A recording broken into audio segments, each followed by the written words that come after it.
puisi tentang kehidupan. Umur yang tersisa di saat ini sungguh tak ternilai harganya. Sebab hari esok belum tentu jadi bagian dari diri kita.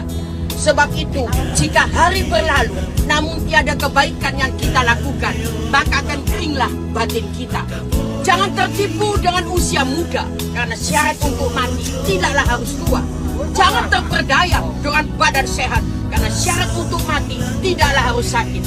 Teruslah berbuat baik, berkata baik, kritisi semua yang tidak baik, walau tak banyak orang yang mengenali.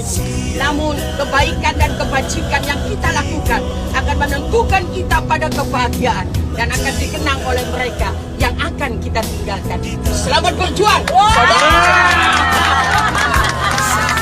Selamat menabur kebaikan selalu dalam lingkungan keluarga, kerja, tempat tinggal, sahabat, dan handai tolan. Thank you. God bless you.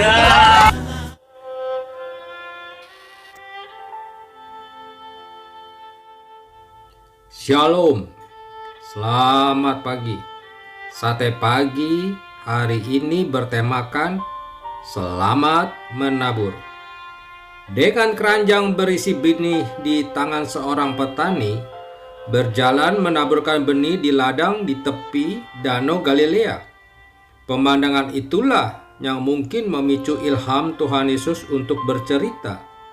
Maka mulailah Yesus bertutur, "Dengarlah, adalah seorang penabur keluar untuk menabur." Dan seterusnya di Markus 4 ayat 3.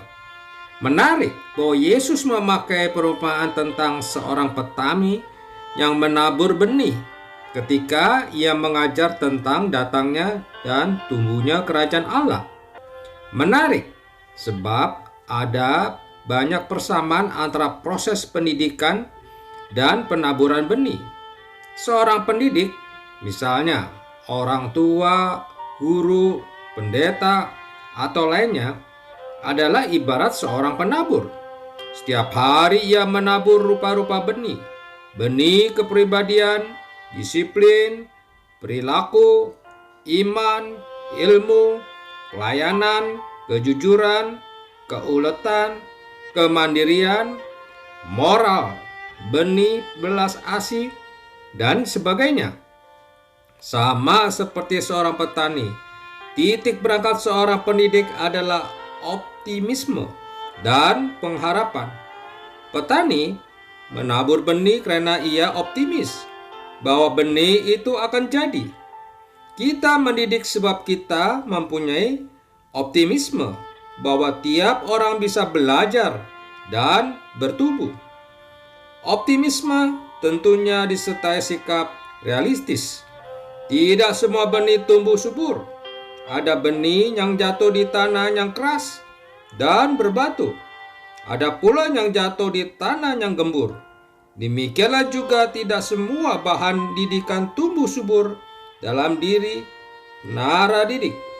Sebab itu, untuk mendapat hasilnya optimal, lahan perlu diolah dan disuburkan.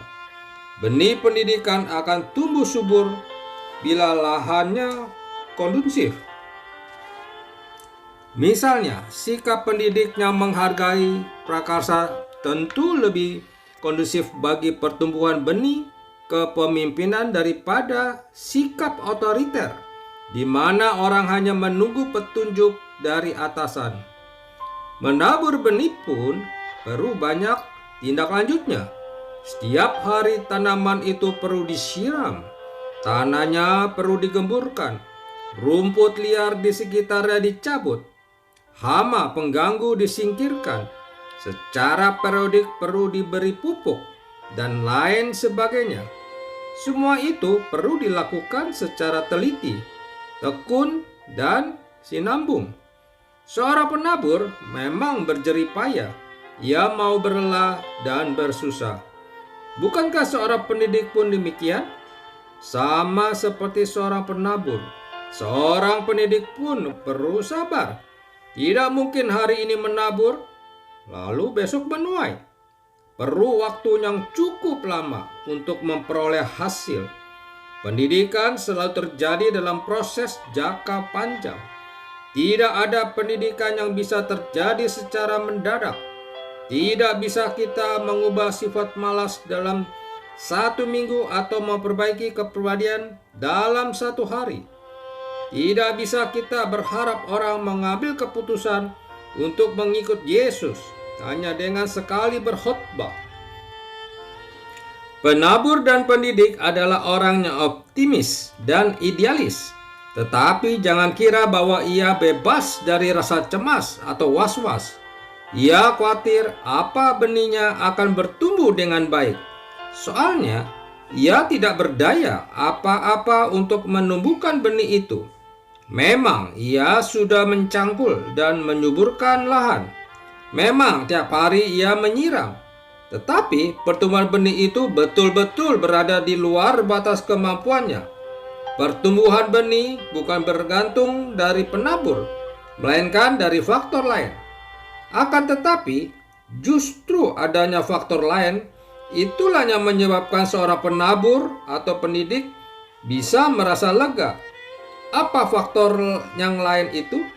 Yesus berkata, seumpama orang yang menaburkan benih di tanah, lalu pada malam hari ia tidur, dan pada siang hari ia bangun, dan benih itu mengeluarkan tunas, dan tunas itu makin tinggi. Bagaimana terjadinya tidak diketahui orang itu. Bumi dengan sendirinya mengeluarkan buah, mula-mula tangkainya, lalu bulirnya, kemudian dan seterusnya di Markus 4 ayat 26-28. Dalam cerita Yesus ini 2 faktor yang bekerja, faktor penabur dan faktor lain. Simak betapa sedikitnya perkataan yang menerangkan peranan faktor penabur daripada peranan faktor lain. Tentang penabur itu hanya dikatakan bahwa ia menaburkan benih di tanah, lalu pada malam hari ia tidur. Sementara penabur itu tidur. Justru faktor lain itu yang aktif menumbuhkan benih, yaitu mengeluarkan tunas, dan tunas itu makin tinggi, mengeluarkan buah, mula-mula tangkainya, lalu bulirnya. Bagaimana hal itu bisa terjadi? Yesus berkata, bagaimana terjadinya tidak diketahui orang itu. Di ayat 27, itulah misterinya pertumbuhan. Faktor lain yang misterius itu adalah Allah. Allah menumbuhkan ketika sang penabur sudah tidak melakukan apa-apa lagi, sehingga ia tidur. Justru pada saat itu Allah bekerja. Pendidikan bukan hanya peranan kita, melainkan peranan Allah. Dalam mendidik, kita tidak bekerja seorang diri. Kita adalah mitra Allah. Allah turut mendidik bersama kita. Bahkan sebenarnya Allah lebih berperan. Paulus menulis, aku menanam, Apolos menyiram, tetapi Allah yang memberikan pertumbuhan. Kami adalah kawan sekerja Allah. 1 Korintus 3 ayat 6-9. Bayangkan betapa terhormatnya kedudukan seorang pendidik, kawan sekerja Allah. Mendidik bukan sekadar pekerjaan. Mendidik adalah ajakan Allah untuk bekerja sama. Kita menabur benih dan Allah yang menumbuhkan. Allah mengajak kita bekerja sama dalam proyek yang maha penting ini. Kalau tidak ada penabur yang menabur benih di tanah, bagaimana manusia bisa hidup? Kalau tidak ada penabur yang menabur benih dalam diri naradidik, bagaimana manusia bisa bertumbuh menjadi insan yang beriman, berilmu, dan berpelayanan? Sebab itu, dunia memerlukan penabur-penabur yang mau menaburkan kasih rahmat Tuhan. Sebab itu Yesus bertutur, dengarlah, adalah seorang penabur. Selamat menabur. Mari kita berdoa. Bapa Surgawi, kami mengucap syukur atas segala renungan dan saat teduh pagi hari ini. Kami dapat mengerti masalah menabur. Biarlah kami sebagai penabur yang memberitakan firman-Mu dimanapun kami berada. Berikan kami kekuatan dan pencerahan Tuhan setiap saat. Di dalam nama Tuhan Yesus kami berdoa. Amin.